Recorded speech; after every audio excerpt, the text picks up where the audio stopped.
you're doing your best and it may not feel good enough, but you're still their world and it's more than enough for them. Because that was one thing I remember I saw it somewhere on Facebook where they said, if you feel like you're failing as a mom, that means you're doing your job right because you care enough to worry about failing.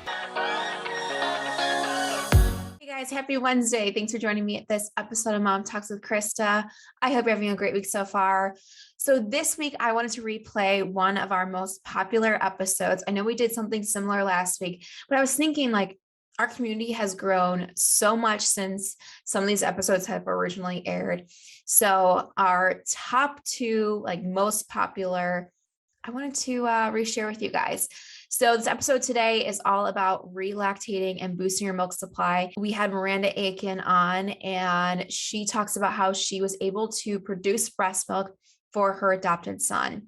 It's an amazing story of, first of all, fertility, her adoption process, working with a friend that became a surrogate, and then boosting her milk supply. She did a lot of work, and she's going to talk all about what she did. And like I said, still to this day, it's one of our most popular episodes. So I thought I would go ahead and reshare it because it has not lost any of its touch, its value, its importance, basically. I was just so excited for Myranda to come on. And guys, I got to remind you, this was almost 3 years ago. So a lot has changed in the show. A lot has changed, in my interview, I guess, in general. So be kind. But yeah, so I hope you guys enjoy it. It's a really, really awesome episode. Yeah, it's kind of cool just to go back and re-listen to some of these. All right. So, and of course, at the end of the episode, stick around for our Mom Tales of the Week, where we share your responses to some of our questions we post on social media, and we got to go in for you. All right, guys. And without further ado, enjoy this episode, this very special replay episode with Myranda Akin. Today I'm here with Myranda Akin, who's going to talk all about inducing lactation with her newly adopted son and just share her story and everything that she has done up until this point. So Myranda, starting off, if you just want to introduce yourself and just kind of tell us your story. I'm Myranda.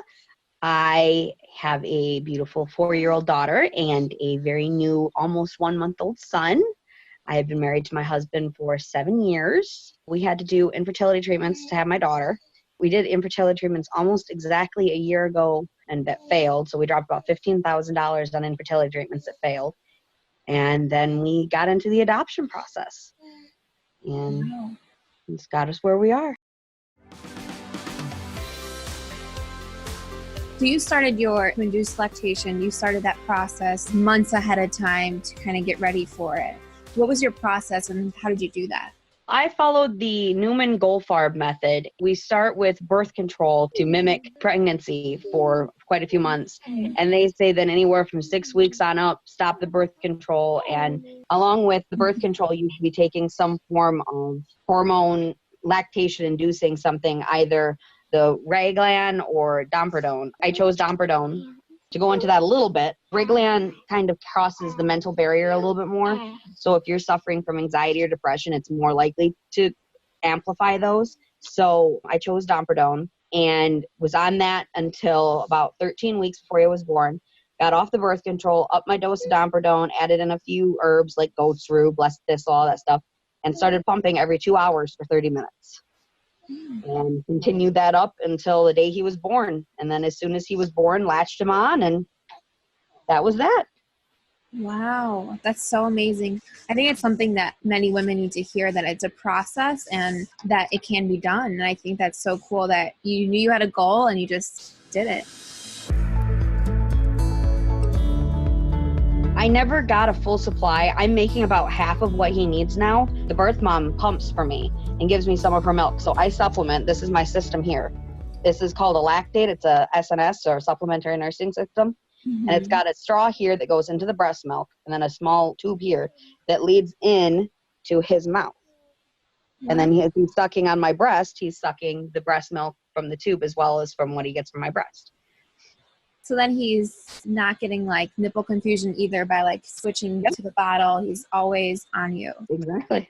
That's awesome. He's helping my supply, because I was making about 9 ounces a day when he was born, and now I'm out to probably 12 to 13 ounces a day. So Inducing lactation, a lot of the things that you can go through, the steps and stuff, can be applied to low supply. A lot of the medication or the herbs that I take, if you have a low supply, you can also take them and have them help your supply. It's possible to even relactate if you stop breastfeeding when they were like 6 weeks old. They're now 6 months old. It's a lot easier for a mom who's given birth even that recently to use these same kind of steps to get their milk back if they want to. I wish more hospitals and lactation consultants and doctors would preach the word of an SNS tube and how great they can be if you want to breastfeed and you're not quite succeeding. Yeah, I have to say the first time I heard it was when you mentioned it as well. I had never heard of that. And I think that's so powerful what you're just saying, because I hear so many moms talk about how either if they didn't have milk right away, the doctor right away was like, here's formula, or maybe they did for a couple months and then it wasn't coming in, so they were told just to use formula anyway. So I think that's so cool that you're saying, hey, at any point you could reinduce your lactation, and just knowing that it's kind of back in the mom's hands.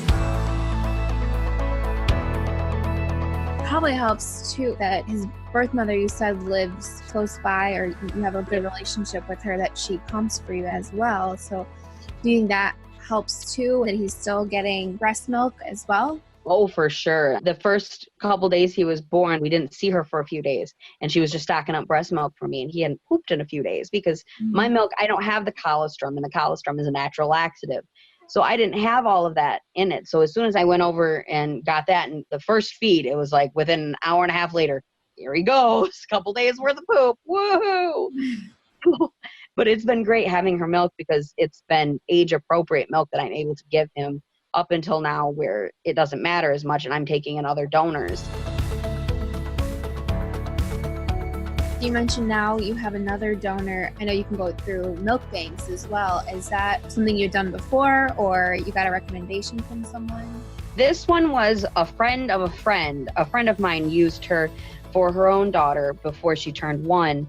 And she says, I still have some extra breast milk if you know anybody that needs it. And so she gave me 150 ounces. But once I run low, I'll be going through human milk for human babies, or eats on feets, or eats for feets, or whatever it was like that for my state, and hope to find somebody that will continue to supply. With my daughter, my milk didn't come in until 5 days after I had her. And so I was pumping like crazy along with breastfeeding. And so I ended up saving up a couple 100 ounces and had them in my freezer just in case something happened with my supply again. And then I went through human milk for human babies, and I found somebody else on base. This was when my husband was still in the military, and was able to donate to her. She used it through an SNS to feed her daughter. I keep hearing about milk banks out there that are just really helping moms in need. So that's awesome that you were able to give to someone. It's one of those things that if you have extra milk, consider donating it. A lot of people are like, well, I can't donate to the hospital because they have all of these rules and regulations. You can't be on any medication. You have to be this, that, and the other thing. And they are fussy with it. I mean, they have reason to be, obviously. And they don't know what to do with the milk. And a lot of times it'll just sit in their freezer for years on end, or they'll throw it away. But if you have extra milk, look up human milk for human babies and whatever the other one is for your state, and donate it, because there are so many moms that need the milk. Babies with certain allergies that they can't have formula, that they're living on breast milk, and there are very few donors that are donating right now. Yeah, that's such an important message, because I think so many moms feel like they don't have another option. You've really helped open up and show people that that's not the end. There's so many other options for you to. So I always like to have each interview kind of end with fun thinking questions, I call them. So if you could have a billboard made today where you could share one tip with moms everywhere, what would you have it say? You're doing your best, and it may not feel good enough, but you're still their world, and it's more than enough for them. Because that was one thing I remember I saw it somewhere on Facebook where they said, if you feel like you're failing as a mom, that means you're doing your job right, because you care enough to worry about failing. Mm-hmm. Well, thank you so much for sharing with me today. I know I'm excited to share it with everyone, because I think a lot of people will be inspired by your message. Just, there's always options out there, and just to listen to their gut about a lot of things. So thank you. Thank you. I love sharing this because I've inspired moms, and it makes me so happy, because I've loved breastfeeding the 2 years I went with my daughter, and now the month with him, and it's such a great journey and such an amazing bonding opportunity. If I can help somebody get back to that, if they really want to get back to that, that is my goal. Fed baby is the best baby, but if you want to breastfeed, I want to help you breastfeed. Awesome. I love that. I think that's so great. I think that's just a message so many moms need to hear. All right, guys, it's time for our Mom Tales of the Week. And this is one for all you nostalgic people out there. I know that's me. I love nostalgia. So here's what we asked you guys this week on our social media. Name one thing from your childhood that kids these days wouldn't understand. AKA, what's something that makes you feel old? Because I know every time I see one of these, I'm like, wait, kids these days don't do that? Okay, I'm getting old. It's fine. All right, here are some of our favorite answers. Number 1, Michelle Shin.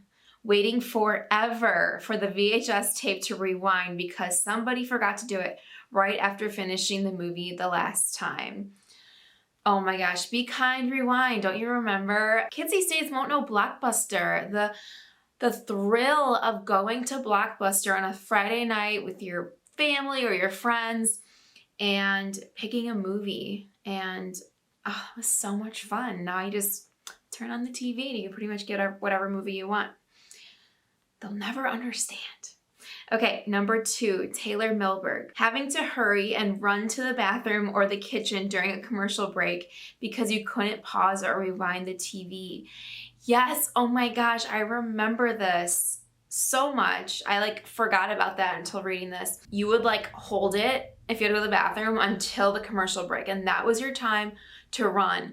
But oh no, if you and your siblings all had to go, you had to fight over the bathroom because you didn't want to miss, because at that time, if it was on TV, that's the only time you could see it. You couldn't watch a rerun later, or you didn't know when a rerun would even come on. Man, that brings me back. Number 3, Marissa Chapa.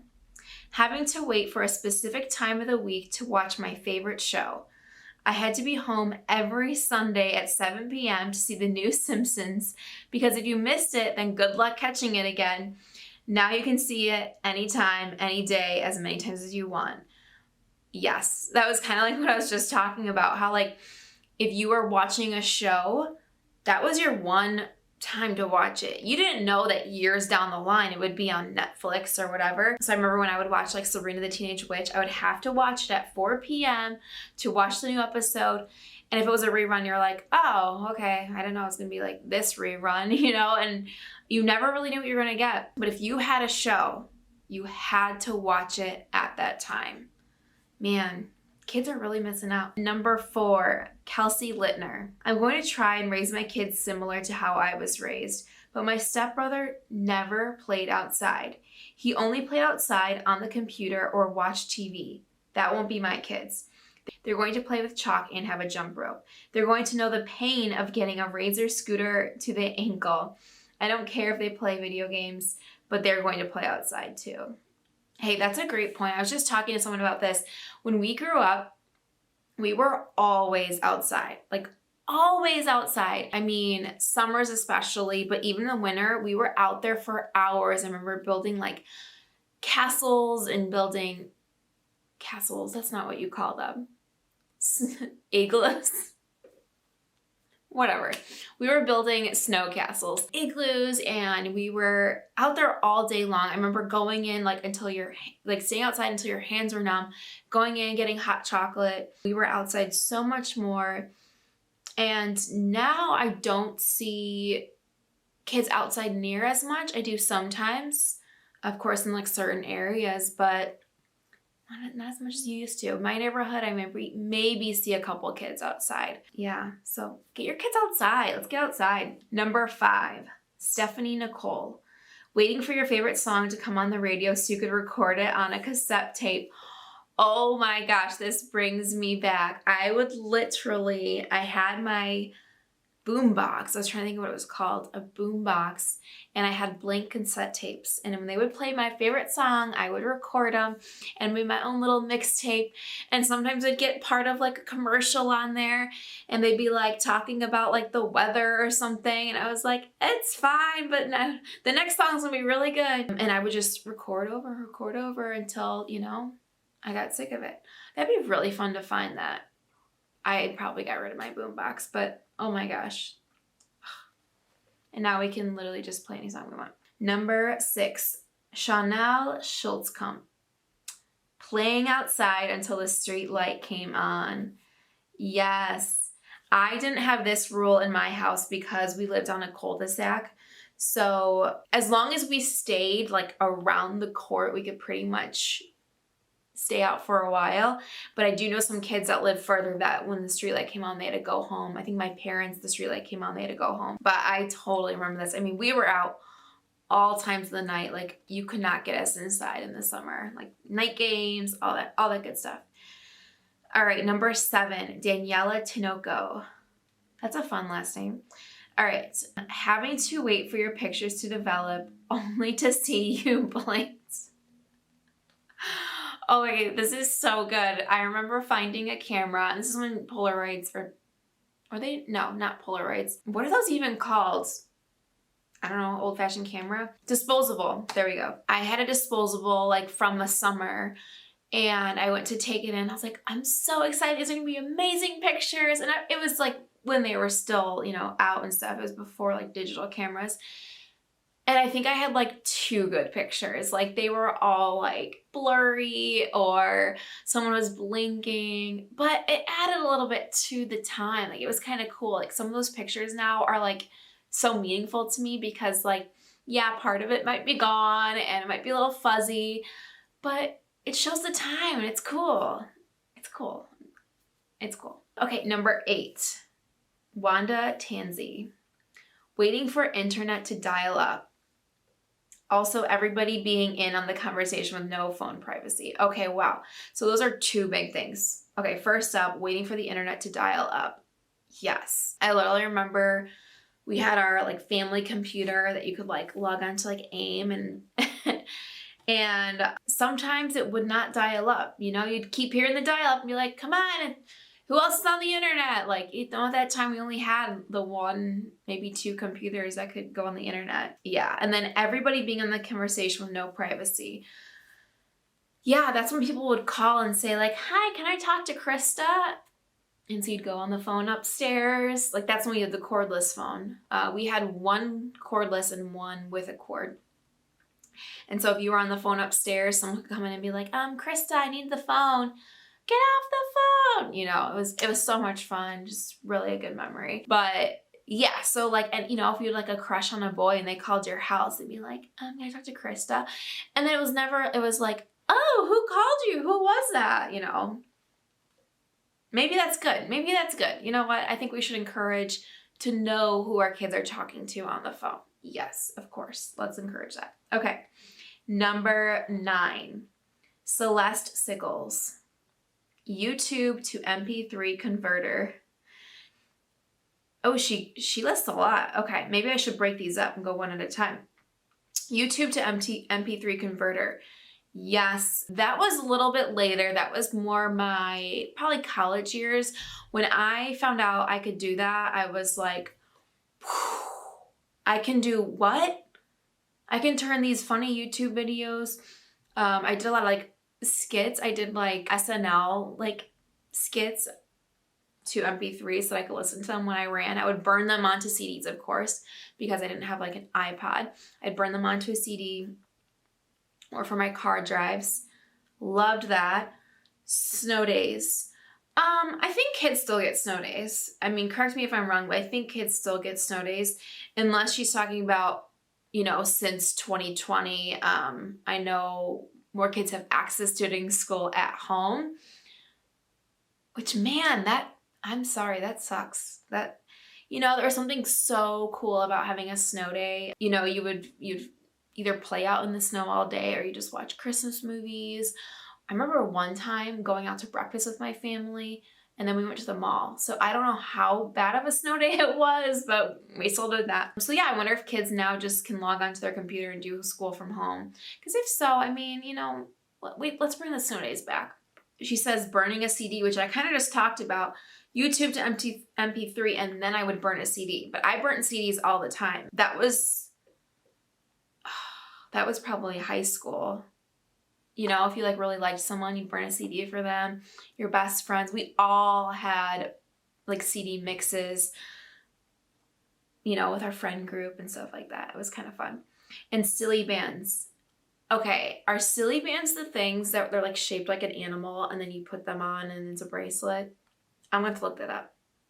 I can either think of that or it's those slap bands, and maybe that's called a slap band, where it looks like a nail file and you hit it and then it goes around your wrist. I don't know if either of those are silly. I'm going to look them up. What is a silly band? I was right the first time. Yeah.